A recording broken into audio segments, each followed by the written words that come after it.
ಸತ್ತೋಗಿರೋ ಸರ್ಕಾರಕ್ಕೆ ಏನು ಹೇಳೋಕ್ಕಾಗುತ್ತೆ? ವಾಟರ್ಸ್ ಎಲ್ಲ ಮುಚ್ಚಬೇಕು. ತುಂಬ ಕಡೆ ಫುಟ್ಪಾತ್ಸ್ ಎಲ್ಲ ಹಾಳಾಗಿದೆ. ಮೇನ್ ಪ್ರಾಬ್ಲಮ್ ಟ್ರಾಫಿಕ್ ಸಮಸ್ಯೆ ಇದೆ. ಆ ಟ್ರಾಫಿಕ್ ಸಮಸ್ಯೆಯನ್ನು ಬಗೆಹರಿಸ್ಬಿಟ್ರೆ ರೋಡೆಲ್ಲ ಕ್ಲಿಯರ್ ಇರ್ತವೆ. ಅಶೋಕ್ ನಾರಾಯಣ ನಂಬರ್ ಒಳ್ಳೆ ಮನುಷ್ಯ ಇಲ್ಲ ಅಂತಲ್ಲ. ಈ ಸರ್ಕಾರ ಇದೆಯಲ್ಲ, ಸರ್ಕಾರದಲ್ಲಿ ಮಾಡೋಕ್ಕೆ ಸರಿ ಇಲ್ಲ.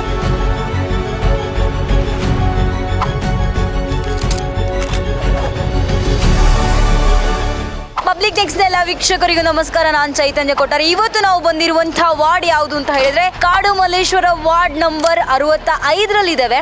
ಈ ವಾರ್ಡ್ ನಲ್ಲಿ ಜನರಿಗೆ ಯಾವ ರೀತಿ ಸಮಸ್ಯೆಗಳಿದೆ, ಜನರು ಏನ್ ಹೇಳ್ತಾರೆ, ಬನ್ನಿ ಕೇಳ್ಕೊಂಡ್ ಬರೋಣ. ಇಲ್ಲಿ ಕಸ ಹಾಕಕ್ಕಿಲ್ಲ, ಟ್ರಾಫಿಕ್ ಜಾಮ್ ಆಗ್ತಾ ಇದೆ, ರೋಡ್ ಎಲ್ಲ ಕ್ಲಿಯರ್ ಇಲ್ಲ, ಎಲ್ಲ ಗುಂಡಿ ಬಿದ್ದಿದೆ, ಸರಿಯಾಗಿ ಕೆಲಸನೇ ಮಾಡ್ತಾ ಇಲ್ಲ.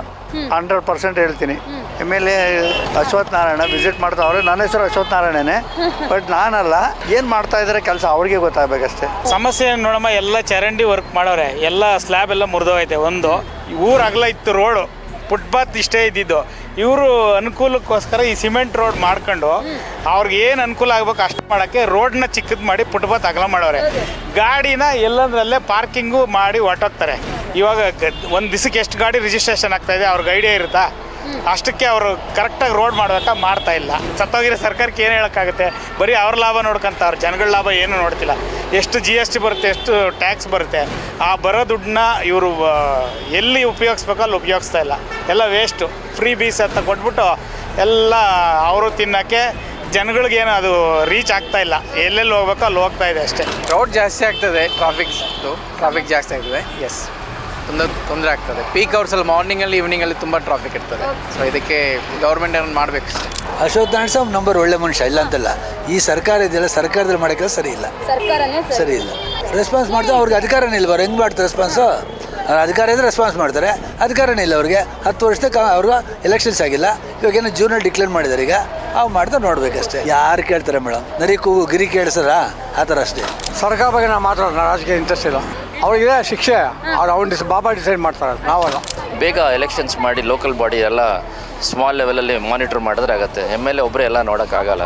ವಾಟರ್ಸ್ ಎಲ್ಲ ಮುಚ್ಚಬೇಕು. ತುಂಬ ಕಡೆ ಫುಟ್ಪಾತ್ಸ್ ಎಲ್ಲ ಹಾಳಾಗಿದೆ. ಅದೆಲ್ಲ ಬೇಗ ಕೂಡಲೇ ಅದ್ರ ಕಡೆ ಗಮನ ಹರಿಸಿ. ಫುಟ್ಪಾತೇ ಸರಿ ಇಲ್ಲ. ಇಲ್ಲಿ ತುಂಬ ಕಂಜೆಸ್ಟೆಡ್ಡು, ಎಲ್ಲ ಶಾಪ್ಸು ಇದೆ, ಪಾರ್ಕಿಂಗ್ ಮೇಯ್ನ್ ಪಾರ್ಕಿಂಗು ಅಷ್ಟೇ. ಇಲ್ಲಿ ಸಮಸ್ಯೆ ಟ್ರಾಫಿಕ್ ಸಮಸ್ಯೆ ಇದೆ, ಅಂಗಡಿಗಳು ಪ್ರಾಬ್ಲಮ್ ಇದೆ.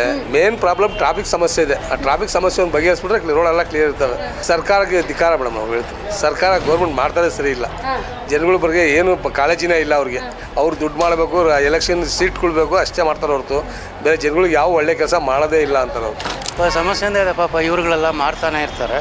ಪರ್ಟಿಕ್ಯುಲರ್ಲಿ 8th ಕ್ರಾಸ್ ಟಚ್ ಅಂತೂ ನಾವು ನಿಂತ್ಕೊಂಡ್ರೆ ಬಾಡಾಗ ನಾವು ಯಾರನ್ನ ಕರ್ಕೊಂಡು ಹೊಟ್ಟಾಗ್ತಾರೆ. ಇವತ್ತಿನೇ ಎಲ್ಲರೂ GBA ಬಂದು ಎಲೆಕ್ಷನ್ ಮಾಡ್ತೀವಿ ಅಂತ ಹೇಳ್ತಿದಾರಲ್ಲ, ಅದು ಎಷ್ಟು ನಡೆಯುತ್ತೆ ನೋಡ್ಬೇಕಷ್ಟೇ. ನೋಡಿದ್ರಲ್ಲ ವೀಕ್ಷಕರು, ಇದು ಮಲ್ಲೇಶ್ವರಂ ವಾರ್ಡ್ 65 ಕಾಡು ಮಲ್ಲೇಶ್ವರಂ ವಾರ್ಡ್ 65 ಈ ಒಂದು ವಾರ್ಡ್ ಸಮೀಕ್ಷೆ ಆಗಿತ್ತು. ಈ ವಾರ್ಡ್ ಅಲ್ಲಿ ಎಕ್ಸ್ ಕಾರ್ಪೊರೇಟರ್ ಆಗಿರ್ಬೋದು, ಅದೇ ರೀತಿ M.L.A. ಆಗಿರ್ಬೋದು, ಯಾವುದೇ ರೀತಿ ಜನರ ಕಷ್ಟಕ್ಕೆ ಸ್ಪಂದಿಸ್ತಾ ಇಲ್ಲ ಅನ್ನುವಂಥದ್ದು ಜನರ ವಾದ. ಅದೇ ರೀತಿ ಈ ಒಂದು ವಾರ್ಡ್ ಅಲ್ಲಿ ಜನರು ತುಂಬಾನೇ ನೋಡ್ತಾ ಇರುವಂತಹ ಸಮಸ್ಯೆ ಏನು ಅಂತ ಇದ್ರೆ, ಒಂದು ಪಾರ್ಕಿಂಗ್ ಸಮಸ್ಯೆ ಆಗಿರ್ಬೋದು, ಚರಂಡಿ ವ್ಯವಸ್ಥೆಗಳ ಸಮಸ್ಯೆ ಆಗಿರ್ಬೋದು, ಇಂತಹ ಸಮಸ್ಯೆಗಳನ್ನೆಲ್ಲ ಜನರು ನೋಡ್ತಾ ಇರುವಂಥದ್ದು. ಇನ್ನಾದರೂ ಸರ್ಕಾರ ಎಚ್ಚೆತ್ತುಕೊಳ್ಳುತ್ತಾ ಅನ್ನುವಂಥದ್ದನ್ನು ಕಾದು ನೋಡಬೇಕಾಗಿದೆ. ಕ್ಯಾಮ್ರಾ ಪರ್ಸನ್ ರುದ್ರೇಶ್ ಅವ್ರ ಜೊತೆ ಚೈತನ್ಯ ಕೊಟ್ಟಾರೆ, ಪಬ್ಲಿಕ್ ನೆಕ್ಸ್ಟ್, ಬೆಂಗಳೂರು.